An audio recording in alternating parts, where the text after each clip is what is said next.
Guys, some items are getting changed in 13.1b, which means that some champions are going to be more broken because their items are getting buffed. Some champions are just going to be really weak because their items are getting nerfed. But in today's video, we're talking about the former. 10 items, or builds or item combinations, and then champion combinations that are going to be super OP in 13.1b. So we'll get into, of course, what these are and why these are going to be super busted. So make sure you stick around for the whole video. And guys, if you want to actually improve any of the champions we mentioned, or just improve the game itself, then scroll down a little bit, click on the description, or look in the comment section, GameLeap.com. You don't click on that, you're trolling. Legit. We have the best challenger players and coaches around the world uploading daily videos for our thousands of subscribers. You know why? Because we want to help you achieve your ranked goals. We want you to achieve your dreams. Seriously. People will climb just from watching a couple of our videos. But I'm serious, guys. Our videos are made to help you improve and to become the best player you can possibly be. So check out those links and let's get into the 10 builds items that are going to be broken this patch. Now, coming in at number 10, this is actually specific to a champion,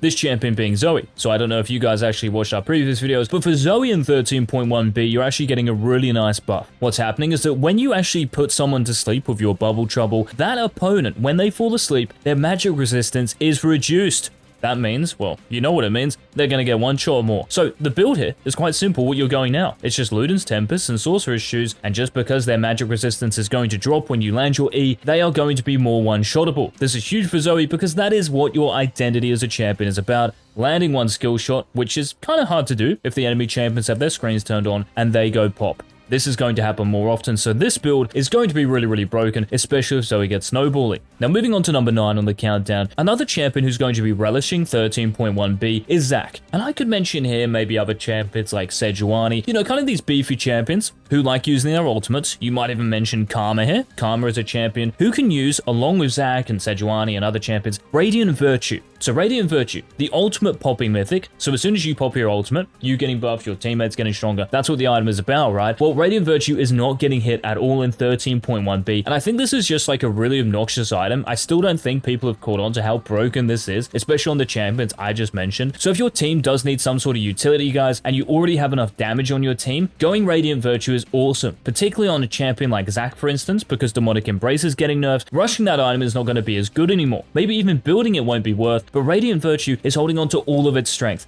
Therefore, all of the champions building it and rushing the item are holding on to all of their strength as well. So this comes in at number 9. Now, number 8, kind of an interesting one here because I'm combining an actual champion buff with an item buff. So this is Udyr with Ravenous Hydra. And you might be scratching your head, why on earth are we going to talk about Udyr here? Well, that's because, well, he is getting changed and he is getting nerfs. So you might be losing a bit of physical damage in your Wilding Claw. You're also losing a bit of tick damage in your ultimate, your Phoenix stance. But what you are gaining in return is some bonus attack speed at later ranks in your Q. So Ryder trying to encourage you here again to max your Q first. Now, why is this good with Ravenous Hydra? Well, what's happening to Ravenous Hydra is that you're getting lifesteal, right? So it's changing from Omnivamp into pure lifesteal. In other words, auto attacks, right? So any champion who is auto attacking is really going to froth this. Also, the ability haste is going up to 25. It's not really like a huge stat for Udyr, but your abilities will be more spammable. But it's also getting a new passive called Big Appetite. So the cleave damage will now trigger lifesteal. So think about this as Udyr. Because you're getting extra attack speed and the lifesteal procs off auto attacks, right? Imagine when you're going nuts, clawing at your opponents, even at minions and, you know, jungle monsters, you'll be lifestealing more, right? And the cleave damage is going to trigger lifesteal, so you'll be lifestealing a ton.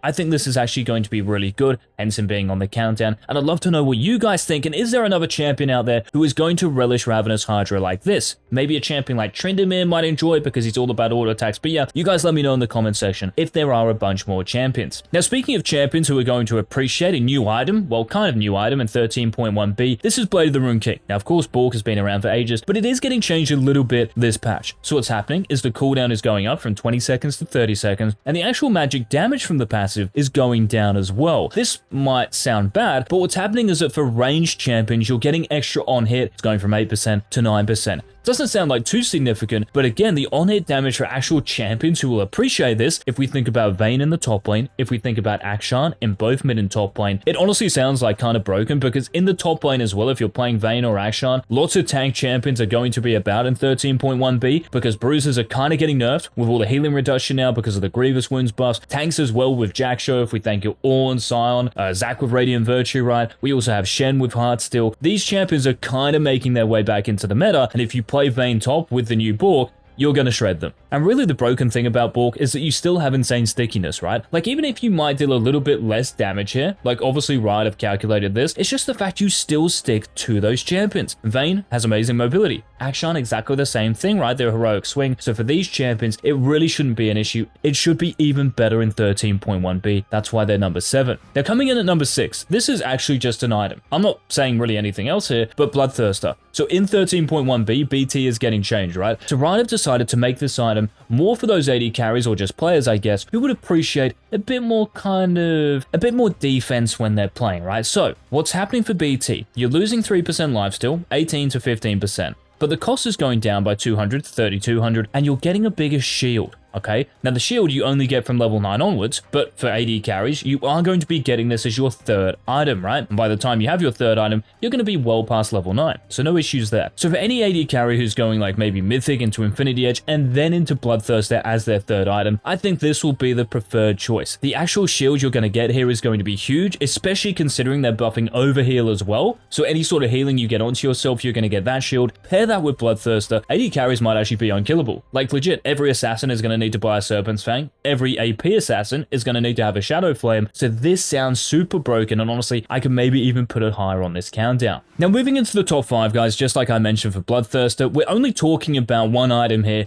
this being Black Cleaver. And honestly, guys, if you're playing a fighter or a bruiser in 13.1b and not building Black Cleaver, like you have not read the patch notes, seriously. So look at this for me. So what's happening for the Black Cleaver is that you're getting more attack damage, so it's going from 45 to 50, an extra 5, and you're getting 50 more HP, but the price is staying the same. There are actually like no nerfs here. These are just 2 like straight up big buffs, especially the HP. So if you're playing any bruiser or fighter in the top lane, Riven, Darius, Fiora, Camille, like any bruiser, right? Even Jax, you might want to build this, right? I know people really get this for like the armor kind of reduction that's in it, but honestly guys, this is going to be like the most gold efficient item, I swear, for bruisers and fighters on paper anyway. That's just how it looks. 2 straight buffs like this for the same price, kind of absurd. I wouldn't even be surprised if Riot like kind of increased the cost as like some sort of hotfix nerf, because I can see a bunch of champions abusing this. Maybe even this is better for Talon and Zed. We have to be very careful here, right? Because when AD increases on bruiser and fighter items, assassins are going to be interested. So again, let me know in the comment section, guys, what you think of this change, and let's move on to number 4 on the countdown. This being for Jason Varus. Now there might be a few other champions I'm forgetting, but for Jason Varus next patch, right, you're still going to build Mirror Mana, and you're still going to build Eclipse. Well, that's if you're going Lethality Varus and Lethality Jace. You might consider going like Shield Bow Varus or Gale Force Jace, but yes, this is the mainstream build, right? So why have I mentioned this if it's mainstream? Well, the fact is this, Eclipse is getting buffed. For these champions, that is. So there's going to be no more Omnivamp in the item, which is good for Jason Varus. You're not an Aatrox who relies on healing, right? You don't really care about it that much, and it's getting replaced by the all-important ability haste. Whenever you're playing a pokey kind of lethality champion, ability haste is just important for Jace, and particularly Varus. This is what you're about. Without ability haste, without your abilities, you guys are useless champions, right? And because these champions are already in a good position, they're going to be even stronger in 13.1b. Honestly, I don't really know why Riot did this, but it is the balance team after all, so yeah, I guess that's the reason. But that is number 4, guys, Eclipse and Mirror Mana for Jason Varus. Now moving on to the top 3. First of these, this is actually an item rush, and I don't really care what item you build here, as long as it has Grievous Wounds in it, right? So if you're playing against like a Sylas in the mid lane, Russian Oblivion Orb, Executioner's Cooling, or if you're playing a tank in the mid lane, because you're insecure, you can build a Bramble Vest, right? But that goes for like anyone. If you're against a champion in the top lane like Vladimir, maybe like Darius, right? Or if you're in the bot lane against a Soraka, Sona, Nami, you can just rush one of these items because the Grievous Wounds, well, they're going to be 40% effective this patch, no longer 25% effective, so you don't have to spend all that extra gold to get all that anti-healing. It's happening a lot sooner. This means that these champions are really going to be irrelevant until the late game when you do this. It's going to cuck so many, and honestly probably define the meta in bot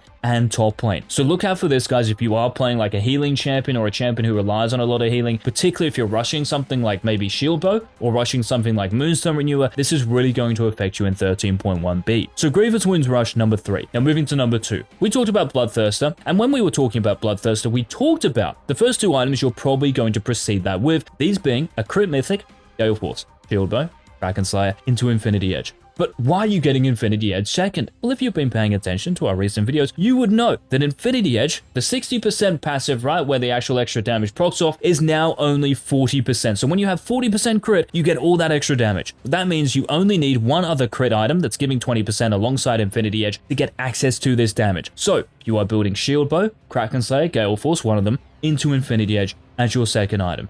This is going to be massive. Now, we can substitute Infinity Edge for Navori quick plays. Okay, some AD carries, maybe like a Xayah, maybe like a Nyla. You would prefer Navori over Infinity Edge, but give or take, it doesn't really matter here, right? Both are proccing off 40%. And this is why AD carries are getting just, well, they're just huge buffs. It's going to feel incredible for these champions. And kind of like I mentioned before, getting Bloodthirster as your third item. I mean, you can get anything as your third item. You're going to have so much damage now. You might even opt for something like Guardian's Angel, more Malmortius, which is getting buffed in terms of attack damage, right? There are so many options here. So it should be a great patch for AD carries. And yeah, this build is going to be the main reason. So what is number one? If that is only number two, like number one has to be something special, well, it actually relates to crit. Okay, so it's kind of similar here, going down the same line, but this is just an Essence Reaver Rush. And guys, by the way, if you are enjoying these videos, make sure you leave a like down below. And Essence Reaver Rush, why have I put this at number one? Well, Essence Reaver is giving you 10 more attack damage, right? Even though it's costing 100 more gold, this is huge for champions who can actually make use of this, right? Draven, Shaco, Ezreal, Gangplank, there's probably others, right? But then after this, again, remember that Infinity Edge and Navori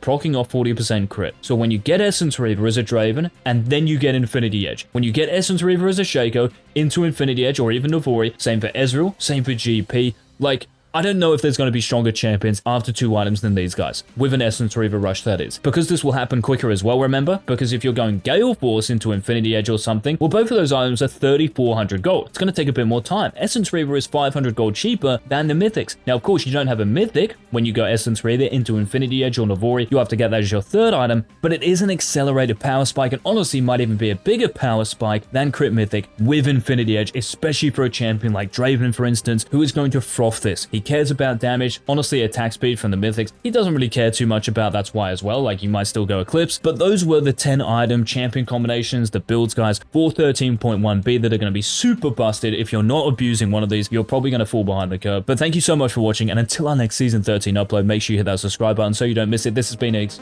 Bye.